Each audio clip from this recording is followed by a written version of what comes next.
Hi everyone. Today we are taking a new topic, that is foreign direct investment. A foreign direct investment is basically what? It is basically an investment that we are making in a company or in an individual which is of a different nationality. Like if in India we are going in India, the UK or US company or an individual is making an investment in India, that is known as your foreign direct investments. Here in this case, basically we can acquire the business operation, we can acquire the business asset of any other country, either in the form of ownership, or we can control the interest or in any of the foreign companies.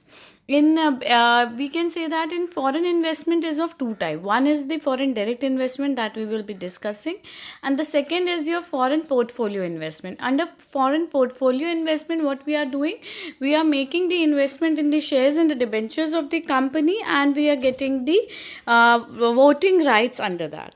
So here we will be discussing the foreign direct investment can be of variety of types. Some of them, first is the opening a subsidiary. A wholly subsidiary company means a foreign company come up with their own projects, come up with their own factory setup in our country, that is called as wholly subsidiary company. Example can be Bentley, Audi, all these things are your wholly subsidiary company. Second, associate company in a foreign country. Here associate company means that either you act as a partner in the production facility, or you provide technology, or you provide finance in that foreign company. So here associate company in India, we are having one company, we are having many companies. One of the example that I am taking, that is Arvind OG Private Limited. Basically Arvind OG Private Limited is a textile company where Arvind Limited is a fabric company which is of Gujarat, and OG Corporation is from Japan. So both of them has been become the OG Corporation becomes the associate company in the Arvind company. Next, acquiring the controlling interest in the existing foreign company means you are trying to acquire the interest, means whatever the amount of investment you are going to get, you will getting the interest, you are getting the control of their management in the existing foreign company. Then there are mergers, joint venture. Mergers can be your Tata Motor with Jaguar company, ONGC with Energy, then joint venture, then there is Vodafone with Hutch. These are the merger. Joint venture, previously it was Hero Honda.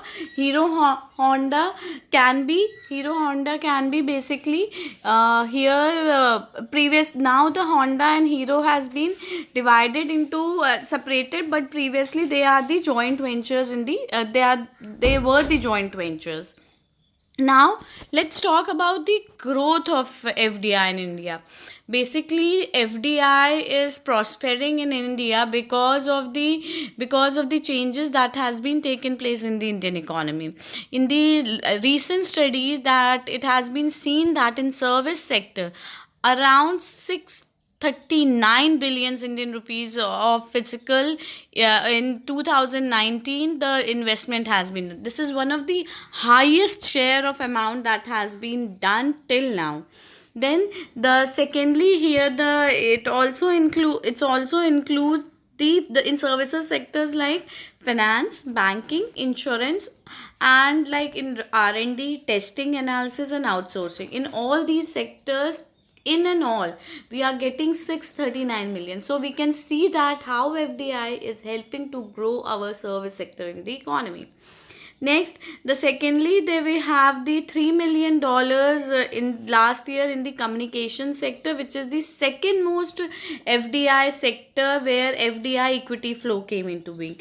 Overall, if we see between 2018 to 2019, the overall FDI flow is 44 million US dollars. Previously, service sector is all about the Indian rupees I have taken, and here it is 44 million US dollar, which is a very huge amount. And because of this, the growth has been taken place in the service sector.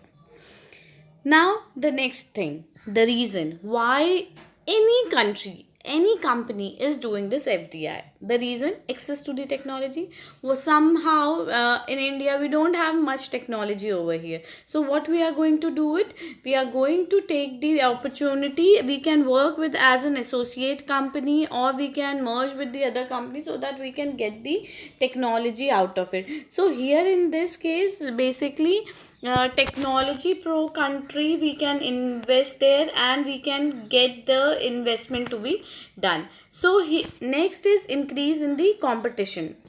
Basically under under competition level, here if we are working in the domestic companies, then definitely we are only being having a competition with it in the domestic market. But in FDI we will be competing in the global market, which is a very good thing for a company. Next, key to growth. Definitely, if you are having more of foreign country, if foreign companies are coming into your companies, then definitely the image, the growth of the company will always increase. Next, job opportunities. Definitely, when you are doing FDI, the more and more jobs has been created in the market, and which will be leading towards the development of the which is leading towards the development of the various various human various human and get the job opportunity. Yes, definitely people will be getting more job opportunity, because FDI will be, if the FDI will be there, there will be more production and there will be needing more human power. Next, growth in service sector. In the previous slide you can see that how FDI is there in the service sector, in banking, in research and development, and in tourism and everywhere, and which is leading towards the growth of this particular sector. Now the next is the form of FDI, how we are doing it. First we can either purchase the existing asset in the foreign country. Next, new investment in the property, plan or equipment. Third, participation in the joint venture with the local partner. And the third one is export of goods for equity. These can be the forms of. Now we will be discussing the main thing, that is the types of FDI. The types of FDI is basically is having three categorization: asset based view, nature of business activity, motive based view. Now let's talk about, firstly we'll talk about the asset based view. Here we will be discussing asset based view, means that here we will be either investing or acquiring the existing asset in the existing assets. First is the greenfield investment. Basically, in this investment, what we are doing it, we are it's an investment process which result in the creation of new asset in the host country. This can be in the form of the branch office, foreign collaboration. So this is also known as your global strategic alliance. Global strategic alliance means that we are entering into some other country and creating the asset over there. One is the biggest example. In India we are having Mercedes Benz. Basically this is a foreign company, but it has came into India and they have set up the greenfield investment. Next is your mergers and acquisitions. Merger is basically when you are merging with the another company. Acquiring means that when you are taking the hold of some another company. Here it is a form which is going to outright the purchase of the existing company or amalgamation of the existing company. Basically here either we merge or we are going to or both of them are going to merge and make a new company. Then there is brownfield investment. Basically brownfield investment is an opposite of your greenfield, and here what we are doing it, we are going to acquiring the existing firm and we will be using their own capital for our working. So here in the greenfield investment, existing firm acquires another firm and infuses it with a fresh capital or asset after acquisition. Basically brownfield investment is can be your Tata Motors, and they are having their one branch in UK also. So the branch which is in UK, that is brownfield investment. Then there is Vodafone. Vodafone is having an headquarters in London, but they have also set up over here. So here this is called as your brownfield investment. Then the second categorization is the nature of business activity. First is the horizontal FDI and second is your vertical FDI. Horizontal FDI says that when firm invest abroad in the same industry in which they operates in the hometown, means if a company is a medical based company and they are also investing in the pharmacy company in the US, that is called as your horizontal FDI. Basically it represents the geographical diversification and but with a domestic product line. Here I have taken one example of Ranbaxy with a Japanese company, that is Daiichi Sankyo. This is the example. Both are the pharmacy company and they have become, now they have the horizontal FDIs have been done. Then vertical FDI basically means that here we are outsourcing some of the production stages abroad. A basic idea behind this is that FDI is that process, vertical FDI is that process which consists of multiple stages with different input requirements. See, what has happening, in some of the parts we are good and some of the parts the foreign countries are good. So what we are trying to do over here, we are going to do some of the stages in our own country and some of the stages or the processing in the different country. So because of this we will be getting the advantage of both the countries. So if the input, let's take, I have taken one example, if the input price varies across the country, it become profitable for the firm to split their production change. Means they can split their production into different stages and they can give it to the different other parties. So here in this case, on the vertical FDI we are having further bifurcation into two parts, backward and forward forward FDI.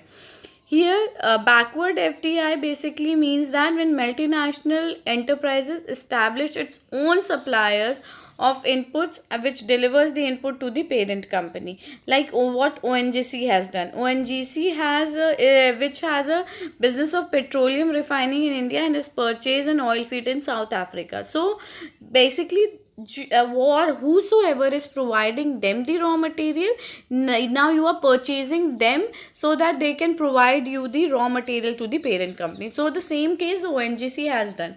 What ONGC has done, ONGC has purchased the South African oil field company so that they can provide the petroleum to ONGC. Next is your vertical FDI. Vertical FDI is basically what? It is a forward vertical FDI. By one is the in forward vertical FDI. Basically in the industry abroad that sells the output to the firm domestic production process. Foreign vertical FDI is less common than the vertical FDI. What we are doing it here. I have taken one example that Volkswagen enter into US market. It acquires the large numbers of dealers rather than distribute its car through independent US dealers.